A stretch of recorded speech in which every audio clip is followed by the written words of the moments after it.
রাজ্য জুড়ে চলছে 12 ঘন্টা বন্ধ। পশ্চিমবঙ্গ ছাত্র সমাজের নবান্ন অভিযানে পুলিশের বিরুদ্ধে সন্ত্রাসের অভিযোগ তুলে তারই প্রতিবাদে বুধবার বন্ধের ডাক দিয়েছে বিজেপি। সকাল থেকেই জেলায় জেলায় বন্ধের মিশ্র প্রভাব দেখা যাচ্ছে। যদিও এই বন্ধকে সমর্থন জানাচ্ছে না West Bengal junior doctors forum. শান্তিপূর্ণ পথে ন্যায় বিচার চাইছেন বিভিন্ন সরকারি মেডিকেল কলেজ এবং হাসপাতালের জুনিয়র চিকিৎসকরা। বুধবার WBJDF এর তরফে পৃথক কর্মসূচির ডাক দেওয়া হয়েছে। ওয়েস্ট বেঙ্গল জুনিয়র ডক্টরস ফোরামের তরফে আরজি করে আন্দোলনকারী এক জুনিয়র চিকিৎসক জানিয়েছেন বুধবারের বন্ধকে তারা সমর্থন করছেন না। এদিনই শ্যামবাজার থেকে ধর্মতলা পর্যন্ত মিছিল করবেন। তাদের একটাই দাবি, দোষীদের দৃষ্টান্তমূলক শাস্তি এবং হাসপাতালে চিকিৎসক ও পড়ুয়াদের নিরাপত্তা। আন্দোলনকারী চিকিৎসকরা মনে করছেন সংঘাত বা হিংসাত্মক প্রতিবাদ করে কোনো লাভ হবে না। শান্তিপূর্ণ পথেই ন্যায় বিচারের দাবি জানাবেন তারা।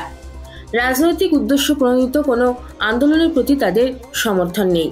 এদিকে বুধবার 28শে আগস্ট তৃণমূল কংগ্রেস ছাত্র পরিষদের প্রতিষ্ঠা দিবস। এদিন মেয়র রোডে সমাবেশ রয়েছে তৃণমূলের।